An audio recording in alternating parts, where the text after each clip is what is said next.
Hello అండి. కథామృతం ఛానల్‌కి స్వాగతం. 'తెల్ల గులాబీ' నవల రచన మీరా లక్ష్మి గారు. 3వ భాగం. అరుంధతి చాలా ప్రత్యేకంగా, శ్రద్ధగా తయారై మరీ వచ్చింది. అందరికన్నా ముందు తనే ఆఫీస్‌కి వచ్చింది. తన ఆరాటం, సంతోషం ఎవరితో పంచుకోవాలో తెలియలేదు. అందులో తను చెప్పేది శ్రద్ధగా విని ఊగొట్టేది కరుణ ఒక్కతే విసుక్కోదు. తను కూడా ఏదో చెప్పాలని మధ్యలో అడ్డు తగలదు. అందుకే అరుంధతికి కరుణ అంత బాగా నచ్చింది. ఇంట్లో గొడవలతో కరుణ సరిగ్గా టైంకి హడావుడిగా వచ్చింది. కరుణ ఎప్పటికన్నా ఇంకా సాదాగా వచ్చింది. శుభ చేసిన గొడవకి తలరేగి చీర నలిగిపోయింది. మళ్ళీ జడ వేసుకొని చీర మార్చుకునే టైం లేక గోళ్లతో జుట్టు సరిచేసుకుని అలాగే వచ్చేసింది. అరుంధతి కరుణని విస్మయంగా చూసి తర్వాత తృప్తిగా గాలి పీల్చుకుంది. కరుణ సహజంగా అందమైంది. అందం కన్నా కరుణలో ఏదో ఆకర్షణ ఉంది. అందమైన ముఖం, విశాలమైన కళ్ళు, తీరుగా ఉండే ముక్కు, సన్నగా తీగలా ఉండే కరుణ మొదటి చూపులోనే ఆకట్టుకునేలా ఉంటుంది. ఎంత ఆకర్షణ ఉంటే మాత్రం వయసులో ఉన్న కరుణకి అందమైన మంచి పర్సనాలిటీ గల అబ్బాయి మేనేజర్గా వస్తే కరుణలో కొంచెమైనా చలనం, ఆసక్తి లేవేంటి అనుకుంది. కరుణ, అద్దంలో ముఖం చూసుకున్నావా అని అడిగింది. కరుణ తను ఎంత అలసటగా ఉందో తెలుసు కాబట్టి అరుంధతి అందుకే అడిగిందనుకుంది. ఆ అని మాత్రం అని ఊరుకుంది. నా బ్యాగులో సోపు పౌడర్ ఉన్నాయి, వెళ్ళి ముఖం కడుక్కొనిరా అంది. అప్పుడు అరుంధతి అభిప్రాయం గ్రహించింది. చిరాకేసింది. నో థ్యాంక్స్ అంది. అసలే అరుంధతి ఆఫీస్కి షోకేస్లో బొమ్మలా తయారై వస్తుంది. ఈరోజు కదిలితే నలిగిపోతానేమో అన్నంత స్టిప్గా కూర్చుంది. మాట్లాడేటప్పుడు కూడా కొద్దిగా తల తిప్పి పెదవులు కదిలి కదల్చకుండా మాట్లాడుతుంది. ఈ పూట అలంకరణకే 4 గంటలు పట్టి ఉంటుందనిపించింది. భగవంతుడు అందం, ఆకర్షణ ఇచ్చి ఆలోచనలు, కోరికలు ఇవ్వడం మర్చిపోయాడేమో అనుకుని నవ్వుకుంది అరుంధతి. ఆ తర్వాత అరుంధతి ఆలోచనలు గోపి చుట్టూ తిరగసాగాయి. ఎంత అందం! అందం కన్నా రెట్టింపు హుందాతనం, దర్జా. ఆ కళ్ళు వాల్చి చూస్తూనే అమ్మాయిల గుండెల్ని లయతప్పించే నేర్పు ఉంది. హుషారైన వాడే అయ్యుండొచ్చు. చిరాగ్గా వచ్చినవాడు హుషారుగానే వెళ్ళాడు. అతనికి ఈ ఆఫీసులో అంత హుషారు తెప్పించింది ఎవరై ఉంటారు? జగన్నాథమా? శివలింగమా? తన ఆలోచనకి తనే నవ్వుకుంది. వాళ్ళేం హుషారు తెప్పిస్తారు? శ్యామల, 3 బిడ్డల తల్లి కరుణ వేరే లోకంలో ఉంటుంది. సరదాగా పలకరించినా రిసీవ్ చేసుకోలేదు. ఇంకెవరబ్బా? బుగ్గన వేలుంచుకుంది. నువ్వే ఎవరో అన్నట్టయింది. మనసు ఉల్లాసంగా గంతులు వేసింది. అరుంధతి బుగ్గల్లో వెచ్చని ఆవిరి చోటు చేసుకుంది. కళ్ళు వాల్చి ఫైల్లోకి చూస్తున్నా ఆ ఫైల్ నిండా గోపియే కనిపిస్తున్నాడు. అరుంధతి కలలు చెదరగొట్టేస్తూ అచ్యుతం పిలిచాడు. ఆలోచనలోంచి ఉలిక్కిపడ్డట్టుగా తలెత్తి చిరాగ్గా చూసింది. ఈ 2 లెటర్సు అర్జెంటుగా టైప్ చేసి ఇవ్వాలండి. ఎప్పుడు ఎవరు పిలిచినా వయ్యారంగా తలెత్తే అరుంధతి అంత చిరాగ్గా ఎందుకు చూసిందో అచ్యుతానికి అర్థం కాలేదు. జీడిగింజ ముఖం, టైప్ చేయాలట. ముందు వీడి వీపును సాపు చేస్తే సరి. ఈ చెప్పేది ఆ manager miss Arundhati, please urgent అని చెప్తే తను క్షణాల మీద అందంగా టైప్ చేసి ఇవ్వదు. ఆ టైము, ఆ సమయం అతి త్వరలో ఒక్కసారైనా వస్తే బాగుండును అనుకుంటూ అయిష్టంగానే తీసుకుంది. ఈ మహాతల్లికి ఈ పూట ఏమైంది? రోజు కన్నా ఈ రోజు ఇంకా బాగుందిగా. గొణుక్కుంటూ వెళ్ళిపోయాడు అచ్యుతం. ఏం అలా ఉన్నావు? అరుంధతి నవ్వలేదా? శివలింగం పరామర్శించాడు. ఆవిడ నవ్వు ఎవరికి కావాలి? ఆవిడ నవ్వు కోసం పడిచచ్చే వాళ్ళకి కావాలి. ఓ చురక అంటించి తన పని చూసుకోసాగాడు. శివలింగం గుర్రుగా చూసి తన పని చూసుకోసాగాడు. ఆ ఆఫీసులో తల వంచుకొని నిర్మలంగా పనిచేసుకునేది శ్యామల, కొత్తగా చేరిన కరుణ. ఇద్దరే. మిగతా వారంతా ఉన్నవాళ్లలో లోపాలెంచుదామని, పేర్లు పెడదామని తహతహలాడేవారే. అరుంధతి ఏ బాధ్యత లేంది. వయసులో ఉంది అవటంతో తన శక్తి కొద్దీ మిగిలిన వారిని ఉడికిస్తుంది, రెచ్చగొడుతుంది.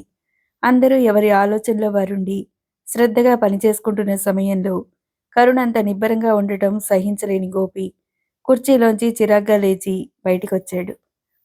చకచకా టైప్ చేస్తున్న అరుంధతి గుండెలు క్షణంలో సగం సేపు కొట్టుకోవటం ఆగి తిరిగి రెట్టింపు వేగంతో కొట్టుకున్నాయి. తన గుండె చప్పుడు ముందు టైప్ మిషన్ చప్పుడు మాయమైంది. అందరితో పాటు గుడ్ మార్నింగ్ సార్ అంటూనే ఊరగా చూసింది.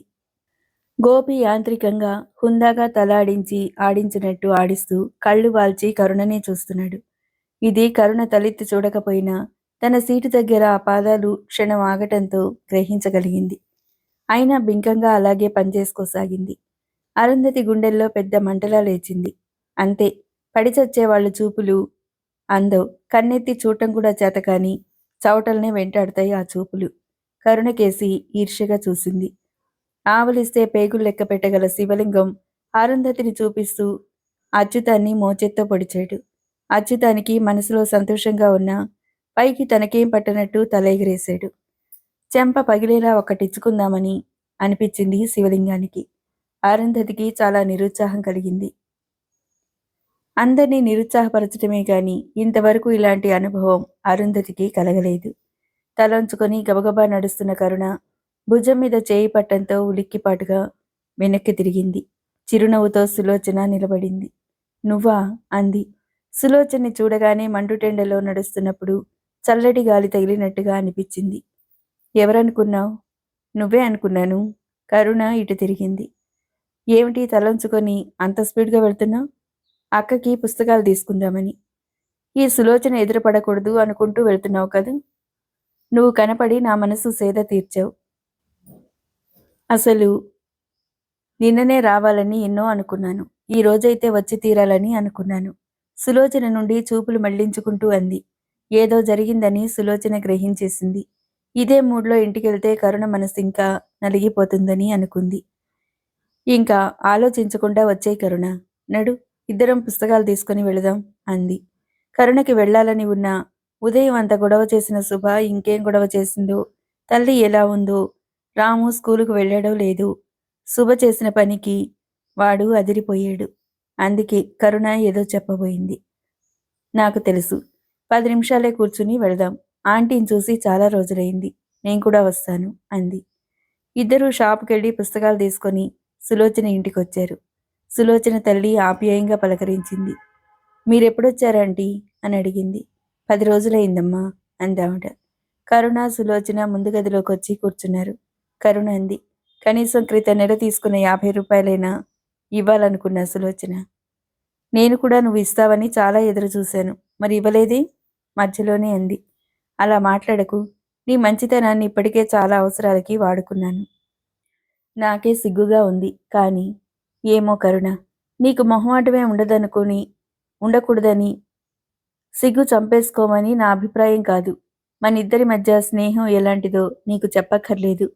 ఆ స్నేహాన్ని అవసరాలకి వాడుకుంటున్నానని నువ్వు బాధపడుతున్నావు. ప్రాణ స్నేహితురాలికి ఆ స్నేహభావంతో చిన్న సహాయం చేయగలుగుతున్నానని నేను సంతోషిస్తున్నాను. ఇదేమీ మీ పెద్దక్కలిద్దరూ సహాయం చేస్తే నువ్వేమనుకుంటావు? మా అక్కలు ఎంత మంచివాళ్ళని సంబరపడవా? సులోచన. కరుణ చప్పున సులోచన చేతులు పట్టుకుంది. వాళ్ళు చేయలేదని నేనెప్పుడూ బాధపడలేదు. వాళ్ళ సంసారాలు వాళ్లకున్నాయి. కానీ కనీసం ఎలా ఉన్నారని కూడా వాళ్ళెప్పుడూ అడగరు. ఎందుకో తెలుసా? డబ్బు అడిగేస్తామేమో అన్న భయంతో వస్తూనే ఖర్చులు, అప్పులు ఏకరవ పెడతారు. గుమ్మంలోకొస్తే చీరైనా పెట్టలేదని మూతి విరుచుకుని వెడతారు. వాళ్ళ పిల్లలు పెళ్ళిడికొచ్చినా వాళ్ళకు ఆశ చావలేదు. వాళ్ళు అక్కయ్యలే చెప్పుకోవటానికి. వాళ్లతో నిన్ను పోల్చుకోకు. అమ్మ పంచప్రాణాలైతే నువ్వు 6వ ప్రాణానివి. నీ రుణం నేను ఎప్పటికీ తీర్చుకోలేంది. మొదలుపెట్టావు? నీకు ఆఫీసులో పనేం లేదేంటి? ఈ స్తోత్రాలన్నీ కంటతా పడుతూ కూర్చుంటావా? చిరుకోపంగా అంది. నువ్వేమైనా అనుకో, నీ పట్ల నా అభిప్రాయం అది. ఈ వేళంతా ఇవే మాట్లాడతావా? ఎరక్కపోయి తీసుకొచ్చాననిపిస్తోంది. తీసుకురావటమే మంచిదైందిలే. అదేంటి? కరుణ జరిగింది చెప్పింది. శుభని ఏ విధంగా మార్చాలో అంతుపట్టడం లేదు. తెలివి తక్కువ వాళ్ళకి బుజ్జగించి ధైర్యం చెప్పొచ్చు. కానీ కష్టపడకుండా, కృషి చేయకుండా అందరిలా ఏదో చేసేయాలంటే రాదు. ఈ సంగతులు శుభకి తెలియవనుకోకు. అన్నీ తెలుసు. కోరికలు ఎంత ఎక్కువో రెట్టింపు బద్ధకం ఉంది. నువ్వెంత కష్టపడి పుస్తకాలు తీసుకెళ్తున్నావు? శుభ చదువుతుందన్న నమ్మకం నాకు లేదు. నాకు మాత్రం ఉందనుకున్నావా? ఆశ చావక మన ప్రయత్నం మనం చేద్దామని. ఎప్పుడూ లేంది ఈవేళ చాలా నిరుత్సాహం కలిగింది సులోచన. గుట్టుగా కాలక్షేపం చేద్దామన్నా సాగేలా లేదు. కరుణ గొంతులో నిస్పృహ కొట్టొచ్చినట్టు ఉంది. కరుణ, మనోధైర్యం ఎప్పుడూ సడలిపోకూడదు. ఈ మాట ఎప్పుడూ మర్చిపోకు. మనోధైర్యం సడలిందంటే నువ్వు చేసే ప్రతి పని మీద నీకు నమ్మకం పోతుంది. పిరికితనం అలవడుతుంది. దానివల్ల కొత్త సమస్యలు ఎదురవుతాయి. నువ్వు కొంచెం కఠినత్వం అలవర్చుకోవాలి. అవసరాలకి చేసిన ఖర్చు ఎంతైనా బాధ అనిపించదు. అనవసరమైన ఖర్చు రూపాయైనా చాలా దండగా అనిపిస్తుంది. రాము అంత గిలగిల్లాడాడంటే వాడి బాధలో అర్థం ఉంది. ఏదో ఈసారికి ఇచ్చేద్దాం, ఇక ముందు జాగ్రత్త పడదామని నువ్వు ఇవ్వడంలో అర్థం లేదు. నువ్వు బింకంగా ఉంటే ఓ గంట అరిచి నోరు నొప్పి పుట్టి వెళ్ళిపోయేవాడు. ఇక నిన్నెప్పుడూ అడిగేవాడు కాదు. ఇప్పుడు చూడు, మళ్ళా నెల మళ్ళీ యుద్ధం జరగదంటావా? 100 ఇవ్వకపోయినా 50 అయినా ఇవ్వక తప్పదు. ఇవ్వకుండా ఎలా ఉండాలో నీకు తెలియదు కానీ, అనుకున్న డబ్బు ఎలా రాబట్టాలో వాళ్ళకే బాగా తెలుసు. నిజమే సులోచన. కానీ క్రితం రోజే జీతం వస్తుందని తెలుసు. అప్పుడు ఇవ్వకపోతే ఎంత గొడవైనా చేసి తీసుకెళ్తారు. అప్పటికే చుట్టుపక్కల వాళ్ళందరూ ఇటే చూస్తున్నారు. నేను కాదనటం లేదు. వచ్చే నెల 4 రోజుల ముందే వచ్చి నువ్వు జీతం తీసుకునే వరకు కదలరనుకో, అప్పుడెలా తప్పించుకుంటావు? ఎప్పటికైనా నువ్వు కఠినంగా ప్రవర్తించక తప్పదు. అందుకే ఫస్ట్ తారీఖు తలుచుకోవటానికే భయంగా ఉంది.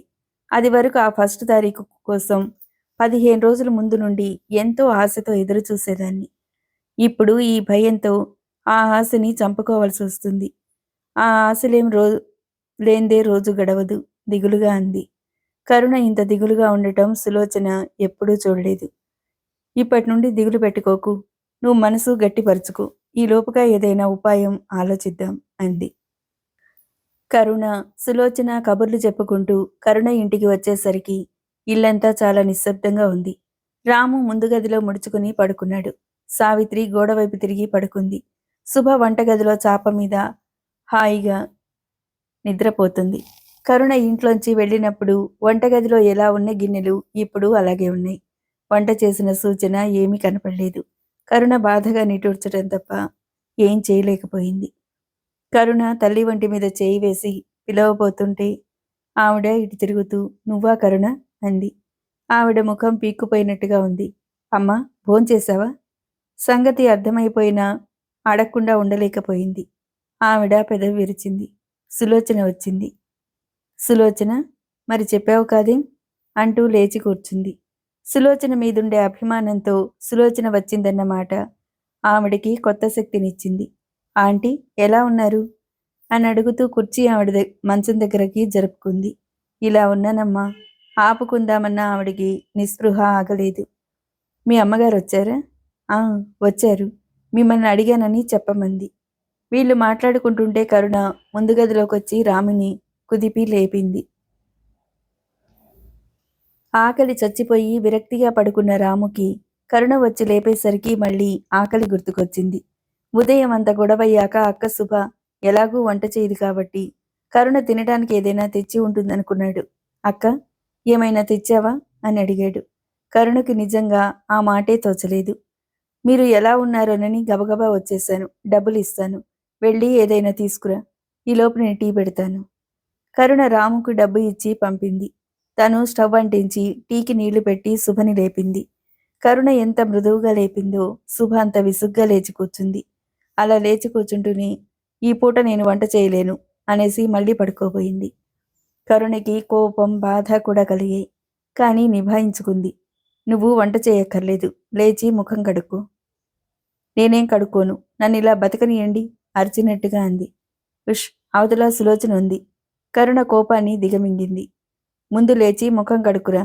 నీకో మంచి మాట చెప్తాను." తన ఉత్సాహం తెచ్చుకొని శుభని ఉత్సాహపరిచే ధోరణిలో అంది. సులోచన ఉండటంతో శుభ మౌనంగా ఉండిపోయింది. అక్కడి నుండి మాత్రం కదల్లేదు. గోడకి జార్లబడి కూర్చుంది.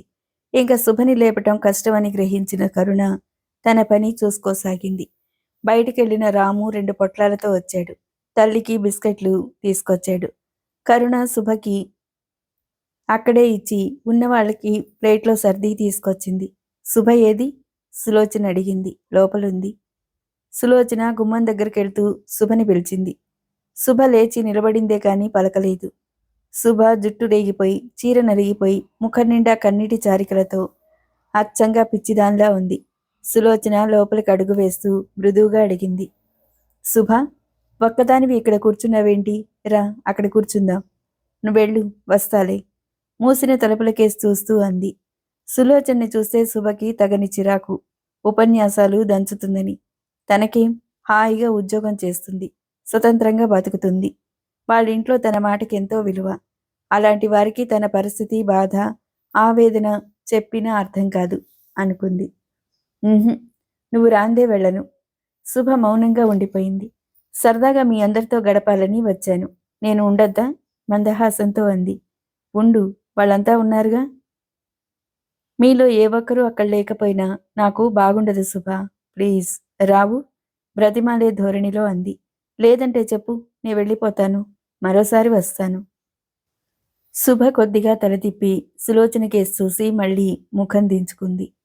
శుభలో మెత్తదనం, అదో రకమైన అభిమానం గ్రహించిన సులోచన లోపలికెళ్ళి శుభ చేయి పట్టుకుని ముందు గదిలోకి తీసుకొచ్చింది. సులోచన మాటలతో అందరి హృదయాలు కొంత తేలికపడ్డాయి. అందరి ముఖాల్లో చిరునవ్వు నాట్యం చేయసాగింది.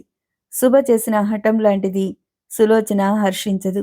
కరుణ పరిస్థితి గ్రహించుకుని సులోచన చాలా ఓర్పుతో శుభని బ్రతిమాలి కొంచెమైనా నవ్వించగలిగింది.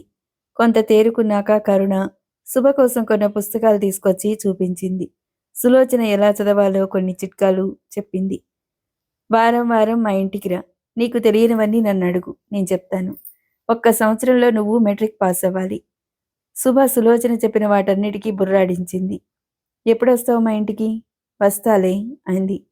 కరుణ పుస్తకాలు తెచ్చినందుకు గాని, తన గురించి వాళ్ళంతా తాపత్రయపడుతున్నారని కాని శుభ ఏం ఆనందించలేదు. తన బాధ వాళ్ళకేం తెలియదనుకుంది. వస్తాలే అంటే కాదు. నువ్వెప్పుడొచ్చేది చెప్తే ఆ టైంకి ఇంట్లో ఉంటాను. ఇంట్లో చదువుకుంటాలే. నీకు ఆఫీస్ కదా. శుభ తప్పించుకోబోయింది. ఆదివారం ఖాళీగానే ఉంటాను. నాకు ఎక్కడికి వెళ్ళే అలవాటు కూడా లేదు. నువ్వు ఏ టైంలో వచ్చినా నాకు అభ్యంతరం ఏముండదు. శుభ ఇంకా తప్పించుకోలేక సరే అంది. సులోచన కాసేపు కబుర్లు చెప్పి వెళ్తానని లేచింది. కరుణ బస్టాండ్ వరకు వస్తానంటే సులోచన వద్దని రాముని రమ్మంది. వాళ్ళు వెళ్ళాక కరుణ ఆ ప్లేట్లు అవి కడుక్కుని వంటగది శుభ్రం చేసుకుని వంట ప్రయత్నం మొదలుపెట్టింది. శుభ దేనికి కలగజేసుకోలేదు. వెళ్ళి ముందు గదిలో కూర్చుంది. సులోచన రాముని చదువు గురించి అడిగింది. ఆటల విషయం అడిగింది. తర్వాత మెల్లగా అంది. రాము, నేనిలా చెప్తున్నానని కోపం తెచ్చుకోకు. ఈ రోజుల్లో ఆడ మగ అందరూ సమానమే. అందరూ కష్టపడాలి. కరుణ ఉద్యోగం చేసి కష్టపడుతుందని నేనన్ను. కానీ మీ ఇంటి పరిస్థితులు నీకు బాగా తెలుసు. కరుణ తాపత్రయం అంతా నీ గురించే. నీకు మంచి చదువు చెప్పించాలి, నువ్వు వృద్ధిలోకి రావాలి అని. నీకు మంచి తెలివితేటలున్నాయి. నీ తెలివితేటలన్నీ నీ చదువుకే వినియోగించుకుంటే బావుంటుంది. నేను మీ విషయాల్లో కలగజేసుకున్నందుకు నీ కోపంగా లేదుగా? రాము కళ్ళల్లోకి చూస్తూ అడిగింది. లేదక్కా, అలా ఎప్పుడూ అనుకోకు. కరుణక్క ఎలాగో నువ్వు అలాగే నాకు. నాకు తెలియంది నువ్వేం చెప్పినా నేను అర్థం చేసుకుంటానక్కా. చాలా థ్యాంక్స్. శుభని ఎలాగైనా చదువు వైపు దృష్టి మళ్లించాలని ప్రయత్నిస్తున్నాం. మా కృషి ఫలించాలని ఆశిద్దాం. నువ్వు మాత్రం శ్రద్ధగా చదువుకో అంది. రాము అలాగే చదువుకుంటానన్నాడు. బస్సు రావటంతో సులోచన వెళ్ళిపోయింది. రాము కడుపులో నకనకలాడటంతో వడివడిగా ఇంటివైపు అడుగులు వేయసాగాడు. తను శ్రద్ధగా చదువుకొని పెద్ద ఉద్యోగం చేయాలి అనుకున్నాడు ఇంటివైపు అడుగులు వేస్తూ. గోపికి మొదటి రోజంతా హుషారుగా అనిపించలేదు. చాలా చిరాగ్గా కూడా అనిపించసాగింది. కరుణ పని బాగా చేస్తుందని పేరు తెచ్చుకుంది. ఆ పేరు పడగొట్టి కరుణని సాగనింపయ్యాలి. కరుణని సాగనంపే వరకు తనకి ఆఫీస్ అనే ఆ చెర తప్పదు. గోపికి రోజంతా ఆఫీసులో కూర్చోవాలంటే మహా బోరుగా ఉంది. ఈ బోరును మర్చిపోవాలంటే అర్జెంటుగా ఫ్రెండ్స్ని కలవాలి. గోపి ఇంటికి హడావిడిగా వచ్చాడు. అంతకన్నా హడావిడిగా తయారై బయటికెళ్ళబోతుంటే కల్పన వచ్చింది. వస్తూనే, ఎంత అదృష్టం, ఇంట్లో ఉంటావో ఉండవో అనుకున్నాను. నిన్న తప్పించుకున్నావు కానీ ఈరోజు మాత్రం నన్ను తప్పించుకోలేవు కళ్ళు తిప్పుతూ అంది. ఎందుకో నడుముకున్న బెల్టు చేత్తో మరోసారి సర్దుకుంటూ అన్నాడు. ఎందుకో తెలుసుకో, ఊరిస్తున్నట్టుగా అంది గోపికి అడ్డంగా నిలబడుతూ. అలాగా, తప్పదా అని. ఇదేమిటి, వాళ్ళందరినీ వెంట పెట్టుకొచ్చావేంటి అన్నాడు గుమ్మంకేసి సీరియస్గా చూస్తూ. ఎవరిని? తెల్లబోతూ కుడి భుజం మీద తల తిప్పి గుమ్మంకేసి చూస్తూ అడిగింది. కల్పన తల అటు తిప్పేసరికి గోపి కల్పన ఎడం పక్క నుండి మెరుపులా బయటికి వెళ్ళిపోయాడు. కల్పన ఇటు తిరిగేసరికి అతను గుమ్మం దాటేశాడు. కోపంగా తన కేసు చూసిన కల్పనకి నవ్వుతూ టాటా చెప్పి మరీ వెళ్ళాడు. గోపి ప్రవర్తనకి కల్పన కోపంతో ఉడికిపోయింది. గబగబా జగదంబ దగ్గరికి వెళ్ళింది. ఆంటీ, గోపి చూడండి ఆంటీ, నన్ను చూస్తూనే ఈ మధ్య పారిపోతున్నాడు, ఫిర్యాదు చేస్తున్నట్టుగా అంది బుంగమూతితో. ఆ మాట జగదంబ చెవిలో అమృతం పోసినట్టయింది. పెద్దవాడయ్యాడుగా కల్పన, వాడి స్నేహితులు వాడితో ఏంటి నీకు, హాయిగా నీ స్నేహితులతో వెళ్ళక అంది. కల్పన జగదంబ కేసి మొదటిసారిగా కొత్తగా చూసింది. నా ఫ్రెండ్స్ రమ్మంటే కూడా గోపితో కలిసి వెళ్ళి చాలా రోజులైందని, వాళ్ళని కాదని వచ్చాను అలగ్గా అంది. మీరు కూడా ఈ మధ్య గోపి పక్షమే అయిపోయారు. పిచ్చిపిల్ల, నాకు ఇద్దరు సమానమే గుంభనంగా అంది. అంకుల్ ఇంకా రాలేదా ఆంటీ? అంకుల్ ఓ టైం అని ఏముంది, రాత్రి 10 లోపు ఎప్పుడో అప్పుడు వస్తారు. కల్పనకి చాలా నిరుత్సాహంగా అనిపించింది. ఆంటీ, మమ్మీ మిమ్మల్ని ఒకసారి రమ్మని చెప్పమంది, ఎప్పుడొస్తారు? నేను రావాలనే అనుకున్నాను, కానీ కుదరటమే లేదు. నువ్వే చూసావుగా, గోపి ఇలా వచ్చి అలా వెళ్ళిపోయాడు. మీ అంకుల్ ఏ టైంలో వస్తారో, ఎంతసేపు ఉంటారో ఆయనకే తెలీదు. ఎప్పుడు రాను చెప్పు? తనకి రావాలని ఎంతో ఆరాటం ఉన్నట్టు, తనకి క్షణం కూడా ఇల్లు కదలటానికి వీల్లేనట్టు అంది. కల్పన నమ్మింది. కల్పనకి జగదంబ మీద అపారమైన గౌరవం ఉంది. జగదంబలో వచ్చిన మార్పు ఈ మధ్య కల్పన తల్లి యశోద గ్రహించింది. ఆవిడ మనసు బాధగా మొలిగింది. పైకి ఏమనలేదు. అసలు కూతురితో కూడా తన మనసులో అనుమానం పైకి అనలేదు. చెప్పినా కూతురు నమ్మదు. కల్పనకి తల్లి దగ్గర కన్నా జగదంబ దగ్గరే ఎక్కువ చనువు, అలవాటు. సంవత్సరం క్రితం ఇల్లు మారటంతో కల్పనకి రోజు రావడానికి కష్టమై రావటం లేదు. అందులో ఈ మధ్య తల్లికి బీపీ పెరిగి ఒంట్లో బాగుండక పోవటంతో వీలున్నప్పుడు వస్తుంది. జగదాంబ చాలా రోజులుగా అంటీ ముట్టనట్టు మాట్లాడుతున్న కల్పన గ్రహించుకోలేకపోయింది. కల్పన చాలాసేపు జగదంబతో కబుర్లు చెప్తూ కూర్చుంది. తర్వాత లైబ్రరీ గదిలోకి వెళ్ళి పుస్తకాలు తిరగేస్తూ కూర్చుంది. రాత్రి 7 గంటలైనా బయటికెళ్లిన గోపి రాలేదు. రావుగారు కూడా రాలేదు. కల్పనకి చాలా విసుగ్గా అనిపించి ముందు హాల్లోకి వచ్చింది. జగదంబ ఎవరో వస్తే మాట్లాడుతూ కూర్చుంది. ఇంకో గంట కూర్చుందామన్నా వాళ్ళ కబుర్లు తెమిలేలా అనిపించలేదు. ఒక్కదానికి బోరుగా అనిపించింది. కల్పన, నే వెడతా ఆంటీ అంది. మంచిదమ్మా, అంకుల్ కూడా రాలేదు, వస్తే నిన్ను దిగబెట్టి వచ్చేవారు అంది. పర్వాలేదు అని వెళ్ళిపోయింది. వచ్చిన ఆవిడ కాసేపుండి వెళ్ళిపోవటంతో జగదంబ కల్పన గురించి ఆలోచించసాగింది. ఎంత ముభావంగా ఉన్నా కల్పన పట్టించుకోనట్టే ఉంటుంది. కల్పన నిజంగా గ్రహించడం లేదో లేక నటనో ఎలా తెలుసుకోవాలి అని ఆలోచించసాగింది. గోపికి మంచి సంబంధం కోసం వాకప్ కూడా చేస్తుంది జగదంబ. సాధారణంగా అవతలి వాళ్ళకి ఒక్కతే పిల్ల అయి ఉండాలి. ఒకవేళ 2-3 పిల్లలుంటే ఆస్తి చాలా ఉండి వాళ్ళకి ఒక్కతే ఆడపిల్ల ఉండాలి. ఆవిడ కోరికది. గోపి పెళ్లి మాటంటే అంతెత్తు ఎగిరిపడతాడు. పెళ్ళా? వద్దు బాబోయ్ వద్దు అంటాడు. కొడుకు చేష్టలకి ఆవిడ ముసిముసిగా నవ్వుతుంది.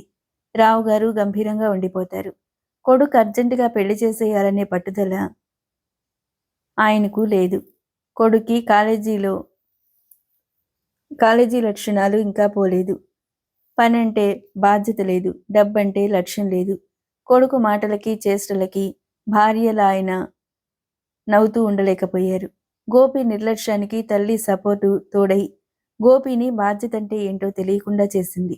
2వ రోజు కూడా కొడుకు ఆఫీస్కు వెళ్లేసరికి నిజంగా ఆయన చాలా ఆశ్చర్యపడ్డాడు. తన కళ్ళు చెవులు తన్ని మోసం చేయటం లేదు కదా అనిపించింది. గోపి మీద పూర్తి నమ్మకం ఆయనకి కలగలేదు. జగదంబ మాత్రం పొంగిపోతుంది. భర్త ఇంట్లో ఉన్నంతసేపు గోపిని పొగిడి భర్తని దెప్పుతూనే ఉంటుంది. వారం 10 రోజులు గడిచిపోయాయి. గోపి ఎంతో ఓపిగ్గా ఆఫీస్కి వెళ్ళొస్తున్నాడు. కరుణ పనిలో తప్పులు పట్టుకుని కరుణని దులిపి పారేసి ఉద్యోగం నుంచి తీసి పారేసి ఆ సీటుకి గుడ్ బై చెప్పేయాలని ఆ క్షణం కోసం 1000 కళ్ళతో ఎదురు చూస్తున్నాడు. ఎక్కడా గోపికి కారణం కనపడటం లేదు. ఆ కారణం తనకి దొరక్కపోవటం, అదంతా కరుణ తప్పే అన్నట్టు కరుణని మింగేసేలా చూసేవాడు. విసుగ్గా చిరాగ్గా ఏదో ఒక మాట అని నొప్పించేవాడు. కరుణ సహనం పట్టే కొద్దీ తనకి ఉద్యోగం ఎంతో అవసరం. తనంటే అసలు పడని గోపి తనని నొప్పించి బాధ పెట్టడమే లక్ష్యంగా పెట్టుకున్నాడు. తను సహనం చూపకపోతే ఈ ఉద్యోగం నిలవదు అనుకుని బాధని గరళంలా మింగుతుంది. కరుణ మొండి, మామూలు మొండే కాదు, జగమొండి. వాడేమిటి, ఏం చేస్తాళ్లే అనుకుంటుంది. లేకపోతే ఎన్నన్నా అభిమానం, సిగ్గు అనేవి వదిలేసిందో. చిచి, సిగ్గులేని బ్రతుకు. ఎందుకో బతకటం. తన కోపాన్నంతా కళ్ళల్లో చూపించేవాడు. ఎప్పటికప్పుడే ఇంకా రేపటి నుండి అస్సలు రాదు. ఆ ముఖం చూడరాదు, పెసరట్టులా నల్లగా మాడింది. మర్నాడు గంపెడాసుతో, చెప్పలేని కుతూహలంతో హుషారుగా ఆఫీస్కొచ్చేవాడు. గోపి వచ్చేసరికి కరుణ సీట్లో ఉండేది. అప్పుడు గోపికి చెప్పలేనంత ఆగ్రహం కలిగేది. తన కోపాన్నంతా బెల్లి కొట్టడంలో చూపించేవాడు. ప్యూన్ పరిగెత్తుకొచ్చేవాడు. హడావిడిగా వచ్చిన ప్యూన్కి చెప్పడానికి పనేం లేక కాఫీ తెమ్మని ప్రమాయించేవాడు. ప్యూన్ కాఫీ తెచ్చి వినయంగా అందించేవాడు. గోపి కరుణని గురించి తీవ్రంగా ఆలోచించేవాడు. గోపి ఆలోచనలకి బ్రేక్ వేస్తున్నట్టుగా శ్యామల ఏదో నవ్వుతూ చెప్తుంటే కరుణ మందహాసం చేస్తూ ఏదో అంటుంది. ఆ మందహాసం చూస్తే గోపికి ఒంటికి కారం రాసుకున్నట్టు అయింది. అతనికి అక్కడ కూర్చోవాలనిపించలేదు. వెంటనే బయటికెళ్ళిపోయాడు. గోపి బయటికెళ్ళిపోయాక కరుణ గుండెల నిండా గాలి పీల్చుకుంది. అతను ఆఫీసులో అడుగు పెడుతున్నాడంటేనే కరుణ గుండెలు దడదడలాడతాయి. గోపి బయటికెళ్ళిపోగానే అరుంధతి ఉసూరుమంది. కరుణని పిలిపిస్తాడు. కరుణకి పని పురమాయిస్తాడు. కరుణ ఏం హుషారుగా వెళ్తుంది. అతని దగ్గర నుండి పిలుపు రాగానే ఈశ్రో దేవుడా అంటూ వెళ్ళి ఏడుపు ముఖంతో బయటికి వస్తుంది. అదే తనైతేనా హంసగమన నడకతో వెళ్ళి వెన్నెల తెరలా వయ్యారంగా నిలిచేది. అంత అందమైన గోపికి అంత బుర్రలేదేం? డబ్బున్న వాళ్ళకి ఆలోచన ఉండదు, విసుక్కుంది. కరుణ మనసులో దిగులున్న పైకి బింకంగా ధైర్యంగా ఉన్నట్టు మసులుతుంది. కరుణ అంత కష్టపడి పుస్తకాలు తీసుకొచ్చినా సులోచన ధైర్యమిస్తూ అంత ప్రేమగా చెప్పినా శుభ సులోచన ఇంటికి వెళ్ళలేదు. కరుణ 10 సార్లు చెప్పగా సావిత్రమ్మ శతవిధాల పోరగా 4 రోజులు పుస్తకాలు ముందేసుకుని కూర్చుంది. కళ్ళకెదురుగా పుస్తకాలున్న శుభ ఆలోచనలు ఎక్కడెక్కడో ఉన్నాయి. ఆ తర్వాత పుస్తకాలు బయటికి తీయటమే మానేసింది. కరుణ ద్వారా సంగతి తెలుసుకున్న సులోచన ఒకసారి తనే వచ్చి అడిగింది, శుభ రాలేదేం అని. అమ్మని వదిలి ఎలా రావాలి, ఇంట్లోనే చదువుకుంటున్నాను అనేసి అక్కడి నుంచి వెళ్ళిపోయింది. అప్పుడు ఏమన్నా మొండి జవాబే వస్తుందని గ్రహించిన సులోచన మౌనంగా ఉండిపోయింది. సావిత్రమ్మ 4 రోజుల నుండి కొంచెం తేలిగ్గా ఉండటంతో లేచి తిరుగుతుంది. తల్లి ఇంట్లో అలా తిరుగుతుంటే కరుణకి ఎంతో ఆనందంగా, కొత్త శక్తి వచ్చినట్టుగా ఉంది. శుభ, వంట పని నేను చూసుకుంటాను. నువ్వు చదువుకోవడానికి సులోచన దగ్గరికెళ్ళు అంది. 4 రోజులు చేసి మంచం ఎక్కడానిక ఏమిటి? ఆ తర్వాత అంతా నన్ను తిట్టుకుంటారు కసురుకున్నట్టుగా అంది. శుభ మాటలు బాధ కలిగించినా అదేం పైకి కనపడనీయకుండా అంది. ఎవరంటారమ్మా నీ జాతస్థం? ఓపిక లేకపోతే నేను మాత్రం చేయగలనా? సులోచన చెప్తానంది. ఆ పరీక్ష కాస్త గట్టెక్కావంటే నీ కాళ్ళ మీద నువ్వు నిలబడచ్చు నచ్చ చెప్తున్నట్టుగా అంది. సులోచన చెప్పేది చదువు కాదు, ఉపన్యాసాలు. ఆ ఉపన్యాసాలు వినే ఓపిక నాకు లేదు. ఆ పరీక్షలకు కట్టి చదివే ఓపిక కూడా నాకు లేదు అనేసి వెళ్ళిపోయింది. సావిత్రమ్మ బాధగా నిట్టూర్చడం మినహా ఏం చేయలేకపోయింది. పూర్తిగా తెలియని వాళ్ళకి చెప్పచ్చు, తెలిసి మొండిగా మూర్ఖంగా ప్రవర్తించే వాళ్ళకి ఎవరూ చెప్పలేరు అనుకుంది. తల్లి లేచి చిన్న చిన్న పనులు చేయటం మొదలుపెట్టాక శుభ తీరిగ్గా నవళ్ళు చదువుకుంటూ కూర్చునేది. రాము ఇంట్లో విషయాలు పట్టించుకోకుండా శ్రద్ధగా చదువుకోసాగాడు. సులోచన జోస్యం నిజం చేస్తూ రామశాస్త్రి జీతాలు 4 రోజులు ఉందనగాని ఇల్లు చేరాడు. భర్తను చూడగానే సావిత్రి గుండె బరువెక్కింది. రాము మనసు కోపంతో ఉడికిపోయింది. సంపాదించేది లేదు కాని జీతాలు రాకుండానే అప్పులాడ్లా వచ్చి కూర్చుంటాడు. పళ్ళ బిగువున అనుకున్నాడు. తండ్రి వచ్చాక రాముకి చదువు బుర్రకెక్కటం లేదు. శుభ మాత్రం చాలా సంతోషంగా తిరుగుతూ తండ్రి అడగక్కర్లేకుండానే శ్రద్ధగా కాఫీ చేసి ఇస్తుంది. సావిత్రమ్మకి ఏ పని చేయటానికి కాళ్ళు చేతులు ఆడటం లేదు. రామశాస్త్రి వచ్చిన 2 రోజులు ఏం మాట్లాడకపోయినా తర్వాత అది వరకులా భార్య నడకుండా కరుణని రూపాయి ఉంటే ఇవ్వు తల్లి అని అడిగాడు. కరుణ వెంటనే తండ్రికి రూపాయి తీసిచ్చింది. రాముకి కోపం వచ్చింది. అయినా తమాయించుకున్నాడు. కరుణ కళ్ళతోనే వారించింది. రామశాస్త్రి కరుణ జీతం కోసం కరుణ కన్నా ఎక్కువగా ఎదురు చూడసాగాడు. ఆ రోజు జీతాలు. కరుణ రాక కోసం ఒళ్లంతా కళ్ళు చేసుకుని ఎదురు చూడసాగాడు రామశాస్త్రి. కరుణ వరాలిచ్చే దేవతలా, ఈ ఇంటి కల్పతరువులా అనిపించిందాయనకు. కరుణ జీతం తీసుకుని వస్తూనే బాకీలు కొన్ని తీర్చేసి కొంత డబ్బు సులోచన దగ్గరుంచి ఇంటికి ఓ 20 రూపాయలతో వచ్చింది. వస్తూ తల్లికి పళ్ళు టానిక్కు తీసుకొచ్చింది. కరుణ రాగానే గుమ్మంలో రామశాస్త్రి ఎదురుపడ్డాడు. కరుణను చూస్తూనే, ఇంత ఆలస్యమైందేం తల్లి? అభిమానంగా అడిగాడు. రాము సాయంత్రం నుండి ముందు గదిలో కాలుగాలిన పిల్లిలా తిరుగుతున్నాడు. కొట్లల్లో కొన్ని బాకీలు తీర్చి వచ్చేసరికి ఈ వేళయింది నాన్న అంది. ఆ మాట ఆయనకి ఏం సంతోషాన్ని కలిగించలేదు. రేపు నేను వెళ్ళి ఇచ్చి వచ్చేవాణ్ణిగా కరుణ. మీ అమ్మ నీకోసం కంగారు పడుతుంది. తండ్రి గొంతులో అభిమానానికి కరుణ తెల్లబోయింది. కరుణ కాళ్ళు చేతులు కడుక్కుని వచ్చేసరికి తల్లి టీ అందించింది. అన్ని పనులు నువ్వే చేయటం ఎందుకమ్మా? నేను పెట్టుకునేదాన్నిగా అంది. కూర్చొని చేయటం కూడా కష్టమేనా? నాకు ఇలా తిరిగి పనిచేస్తేనే హాయిగా ఉందే కరుణ అని భర్త ఉన్నాడేమోనని చూసి గొంతు తగ్గించి అంది. కరుణ, మళ్ళీ చెప్తున్నాను, నాన్న ఎలా బ్రతిమాలినా కరిగిపోకు. ఈసారి కూడా ఇచ్చావంటే ఇక ఆయన వదిలిపెట్టరు. ఎందుకిస్తానమ్మా అని. బహుశా ఇక అడగరేమో. 5దో 10దో సాదర ఖర్చులకి అడుగుతారు అంది. పోనీ నీ నోటి చొలవ వల్ల అలాగే జరిగితే వందలొందలు తీసుకెళ్లి తగలేసే కన్నా ఇంటి పట్టున కూర్చుని ఓ 10 రూపాయలు అడిగినా పర్వాలేదు అంది. కరుణ వంట పనిలో తల్లికి సహాయం చేయబోతే తల్లి చేయనీయలేదు.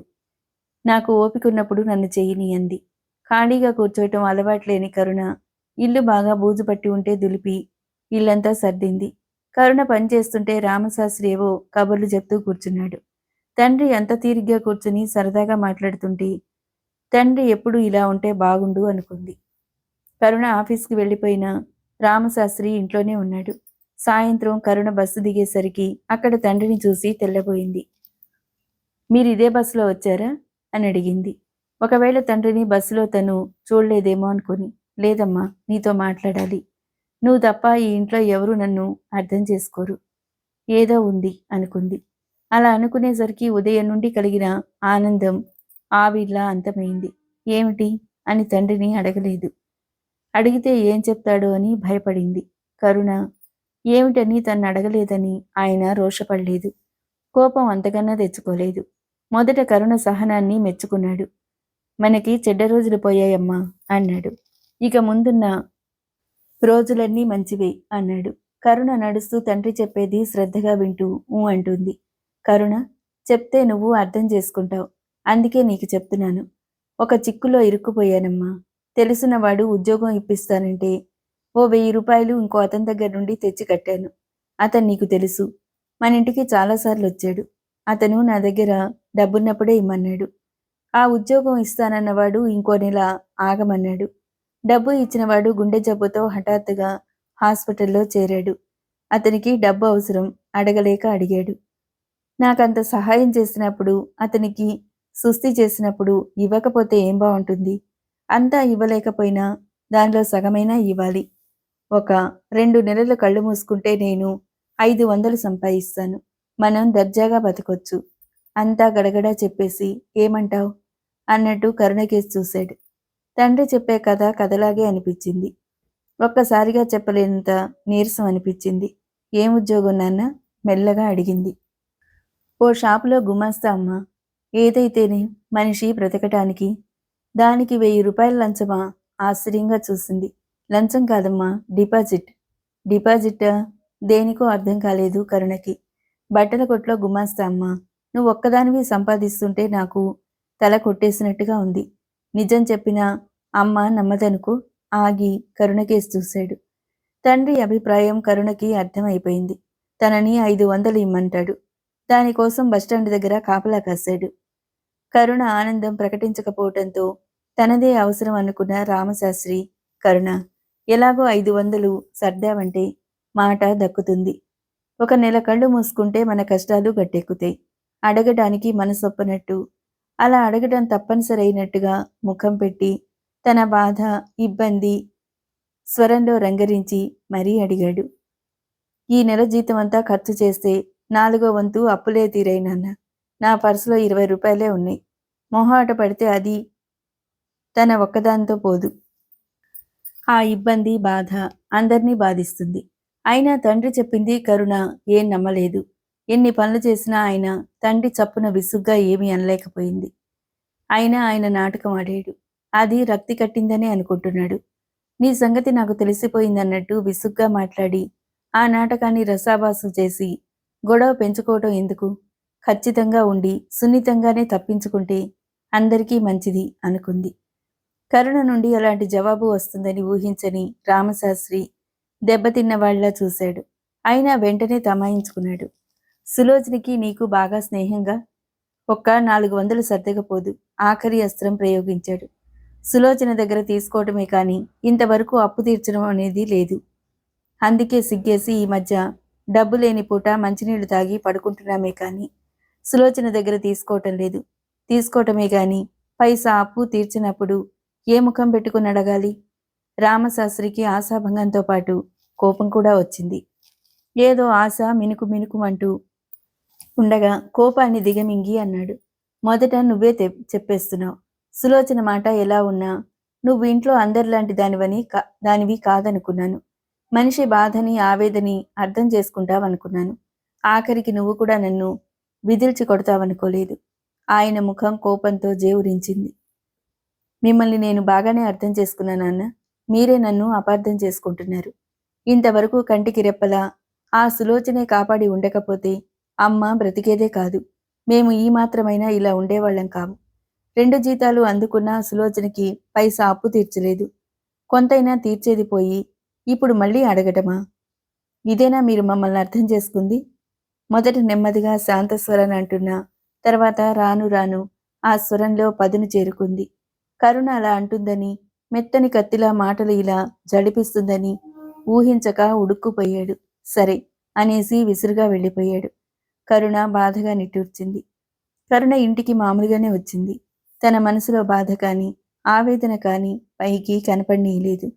కరుణ కాళ్ళు చేతులు కడుక్కుని వచ్చేసరికి సావిత్రమ్మ టీ కప్పు కూతురికి అందిస్తూ అడిగింది. నాన్న కనపడలేదా? కనపడ్డారు. మళ్ళీ ఎటో వెళ్లారు. తిన్నగా తల్లికేసి చూడకుండానే అంది. సావిత్రమ్మ ఓసారి కూతురు ముఖంలోకి చూసి లోపలికి వెళ్ళిపోయింది. బాధ్యతగా సంసారాన్ని ఒక క్రమ పద్ధతిలో నడపవలసిన వ్యక్తి ఎంత బాధ్యతారహితంగా తిరుగుతున్నాడు. పైగా బెదిరింపులు, అలకలు.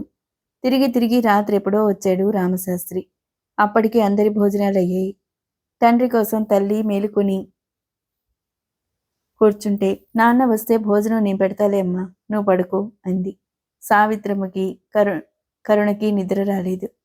తండ్రి అభిప్రాయం తెలిసాక కరుణకి నిద్ర రాలేదు.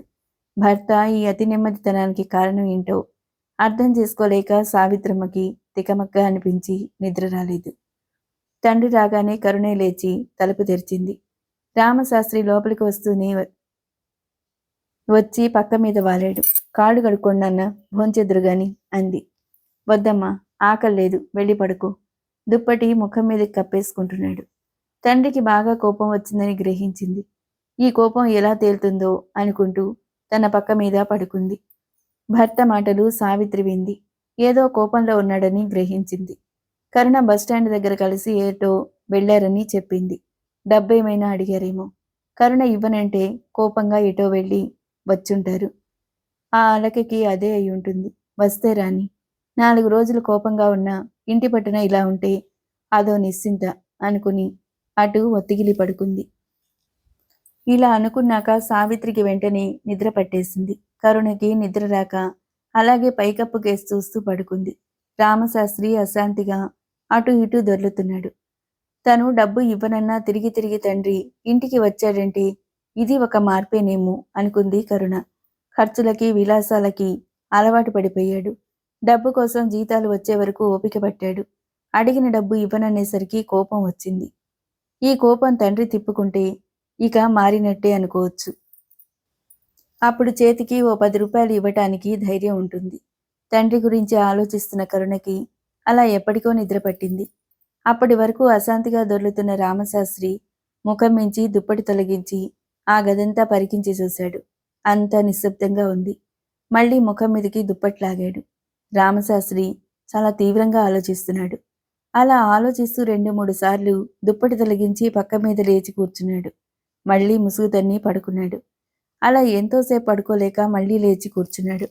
తర్వాత మెల్లగా లేచి నిలబడి వంటగదిలోకెళ్ళాడు. శబ్దం కాకుండా గ్లాస్ తీసుకుని బిందెలో నీళ్లు ముంచుకుని తాగాడు. పక్క దగ్గరికి వచ్చి అందరి వైపు ఓసారి చూశాడు. అందరూ మంచి నిద్రలో ఉన్నారు. కరుణ కేసి చాలా నిశితంగా చూశాడు. కరుణ 2 చేతులు గుండెల మీద పెట్టుకుని నిద్రపోతుంది. కనుబొమ్మలు మాత్రం కొద్దిగా ముడుచుకున్నాయి. రామశాస్త్రి మంచం మీద చాలాసేపు అలాగే కూర్చున్నాడు. మధ్య మధ్యలో ఆవలించి చిటికలు వేశాడు. ఎవ్వరూ కదల్లేదు, మెదల్లేదు. దాంతో రామశాస్త్రికి ధైర్యం వచ్చింది. మెల్లగా శబ్దం కాకుండా మంచం దిగాడు. కదలకుండా కాసేపు అలాగే నిలబడ్డాడు. తర్వాత మెల్లగా కదిలి చెక్క బీరువా దగ్గరికెళ్ళాడు. తల తిప్పి క్షణంసేపు అందరికేసి చూశాడు. ఆ తర్వాత ఇక ఆలస్యం చేయలేదు. తర్వాయి భాగం మరో వీడియోలో. Thank you.